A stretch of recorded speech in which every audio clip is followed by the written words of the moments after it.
Hello guys, welcome to my YouTube channel. Today is day 9 of my 15 days of Python series. If you've not watched other episodes, you could start from day 1 up to day 8 and just see all of the different aspects of Python that we've covered. Today we're going to be looking at a very crucial part of Python. What makes Python very interesting is function. Personally, I remember when I started coding on Python and it was quite difficult trying to juggle different codes, make it readable. I was just repeating stuff. I will write a calculation, I'll write a block of code. I saw myself reusing it until I discovered functions. Well, I could just define a function, reuse it later within my block of code. It made my code to be neater, it made my code to be more reusable. It just made it look very good and efficient. In today's tutorial, we're going to be looking at understanding and defining functions.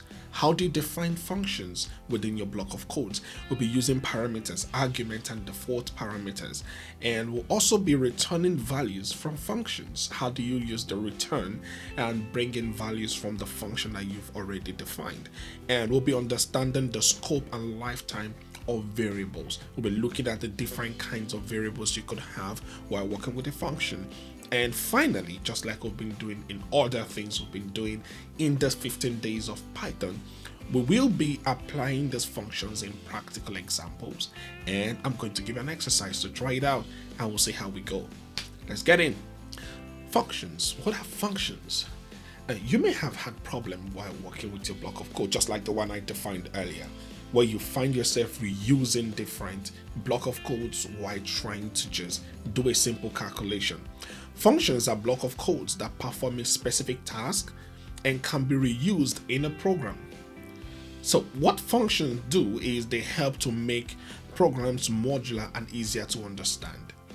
It just makes it very easier to read, and because you could write something now and you want to come back to it in 2 weeks time, in 3 years time, you might not just figure out what you were doing. It might look very vague. And with functions, you can just make reference to the function to understand the logic behind what you're trying to do, and it makes everything look neater and makes it your program modular. So its ability to reduce redundancy helps to make your code run efficiently and become more tidy. Let's say you want to write a function to calculate the area of a circle. Instead of every time you need to calculate the area of a circle, you are calculating it. You can just declare a function where the function collects the major parameters for the area of a circle. You can just collect the parameter radius, and someone just impute the radius. Call the function is very easy, and it makes everything more tidy. If you want to make changes, you could just go to the function, make any adjustment you want to make, and maybe you want to change the SI unit from centimeter to meter. You could just do it within the function, and every other place the function has been called within your block of code, it just implements that straight up. And that's one of the good use of functions. Now you could define a function. To define a function, what we use in Python is to use the keyword def followed by the function name and parentheses. The code block within the function must be indented. You must indent it to show that every other code that comes is associated with the function.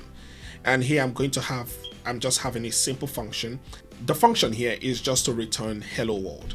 And to do that, I define the function using the def, then I give the function a name. The name of the function is greet.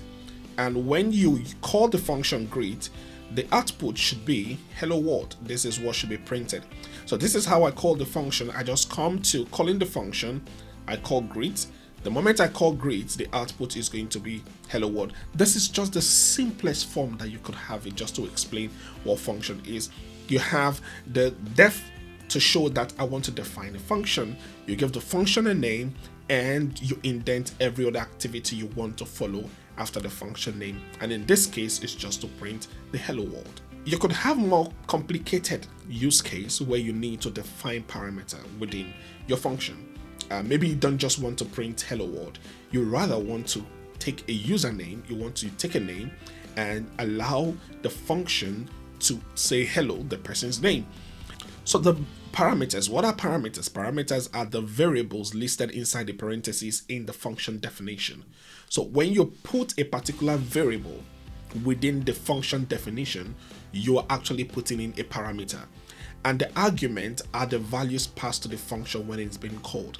You put in a parameter, and when anybody wants to call the function, the person puts in the argument. So the argument is the actual value in that anybody you calling the function inputs. I have a clear example here. The same example we had greet, but now I'm putting in a variable, which is our parameter, and I'm asking for a name. When the function is called, I want to print hello. I'm just using a formatted string. Hello, the name. I just want to say hello, the name that is provided. So here I have my function being called, and when I call the function, I say greet.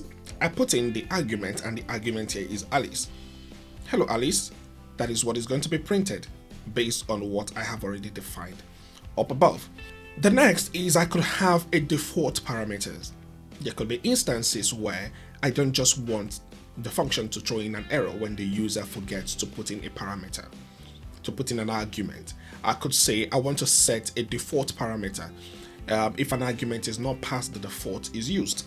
And the example I have here is I define my function, and the function name is greet, and I'm putting a default parameter. The default parameter is obviously stranger because I don't know you and you're not putting any parameter. And I want to do print the name. If you provide an argument, then it's going to be hello, your name. Like in the previous case where we had Alice, then the function is going to bring an output that says hello, Alice. But in a situation where you don't provide a name, what is going to happen is it's going to use the default parameter that I have already set, which is stranger. Now let's call the function. Where we're calling the function first is Bob provided a name called Bob, and we say hello, Bob. But in a situation where a name is not provided, stranger, it goes to the default function that we've already set and is going to print stranger. And that is the way functions work. And you could use it for more complicated use cases, and when you are doing your programming or when you want to analyze a bunch of data using Python. And this is so applicable to you as well. Now we've been looking at print. But most times when you're using function, you're not just printing because you're actually trying to write a reusable set of code. So what you are doing is beyond just say print. You are trying to return an action. And when you put in a parameter, you want it to actually do something. Functions can return values using the return statement. And in that case, an action is being returned, not just saying print. And now we're taking it a step further. And in the step further, look at the example that I have. I want to define a function that adds two numbers. You provide the argument, and I'm going to add them up. The function name is add, and here is the parameter that I'm asking for, a and b. When a and b is imputed, what do I want to happen is to return a plus b. This is the action that I want to happen, and I can't just say print. I have to use the return statement. When I'm calling the function and storing the result, I'm going to call the function and I provide the two arguments, and in my argument I'm providing 3 and 5. And when I say print the result is going to be printed as 8 because it takes a becomes 3 and b becomes 5, and it takes the sum of them. And this is how you can use the return statement within a function. Now over to the next is the scope and lifetime of variables. You have the local variables and the global variables. The local variables are declared inside a function. They are accessible only within that function. So the variables that you have set, it can only be used when you're using that function. However, global variables are the variables we've been working with all this while. These are variables declared outside of a function. You just declare the regular variables we've been declaring. They can be accessed from any part of the program. If you have a block of code or you have used the code within a program, you can call the variable at any time within that program. But local variable can only be called while you are using the specific function. Here I have an example. X is equal to 10 is a global variable because it's not embedded inside of any function. But you have y is equal to 5. You cannot call y in any other part of your program or in any other part of your block of code unless you are calling this function my function, which I have given a name here. So when I say accessing global variable, I can say print s and I can say print y because s can be used in any part of the program. So here, when I call my function, I say my function is going to print 10 and it's going to print 5. Because here I ask it to print x and y, I can call s at any time. But if I'm not calling this function and I just say print y, I'm going to have an error, as y is not defined outside the function. So we're going to do a practical example, and the practical example is like what we did on day 8, but this time around we're going to be writing a function to manage the calculation of factorial. And previously we just did calculating factorial and without using a function, but let's try to use a function. And to do that, I'm going to be heading over to my environment. In my environment, I've created my day9 and my directory for day9, so you could go ahead and do that. And I've also created a Python file for day9 example 1. So let's get started. And I call this calculating factorial. Let's define a function called factorial. And I'm going to be taking in a parameter called n. If you want to understand the formula for factorial and everything we did, you could make reference to the day 8 and where I showed you the formula and how we can calculate it from a mathematical perspective. In this part, I'm just going to be going straight in to just show you how to apply it within a function. And I'm going to say, put a condition, if n is equal to 0, return 1. The reason is that the factorial of 0 is 1. So if what you're providing is 0, it just returns 1. Otherwise, so I use else, you return the number that is n times. So what this does is that the function will recursively call itself until n is 0. So for any other number, it multiplies n by the factorial of n minus 1. So it keeps reducing n until n gets to 0 and keep multiplying it by the reduction number, just like the formula we described in our day 8. So with this is just to call the function. So let's call that. I'm going to say number is, of course, we allow the user to input an integer value, enter a number, then we're just going to print, use my formatted string. So what I'm saying is I want to print the string factorial of number is, and I call the function here factorial of the number. So the number is whatever you provide in the input value, and this is where I call my function. So let's run this and see what happens. I'm just going to provide maybe 5, enter, and it tells me that the factorial of 5 is 120, and it shows that the function is working fine. And even in my program, I need to use this particular function. I need to do any other factorial of number. I don't need to write all of those bunch of codes anymore. I can just call this and use it to solve that. Now we're going to be checking if a number is prime. And to do that, we're going to be using function as well. And I'll come here and create my example 2. Of course, we know what the prime number is, a whole number greater than 1 that cannot be exactly divided by any whole number other than itself. Example is 2, 3, 5, 7. So a whole number can only be divided by itself and 1. And to do that, let's say here, call this checking if a number is prime. Checking if a number is prime. Define my function, and I'll give the function a name, and I call it. Always use a very, very descriptive name as a matter of principle that just describes what you're trying to do. And here I'm trying to see if the number is prime, and I'm going to be taking in a parameter. If the number provided is less than or equal to 1, then return false, because prime number is any whole number other than 1. I'm sorry, this should be in caps. I need my colon here. Yeah, that takes that error away.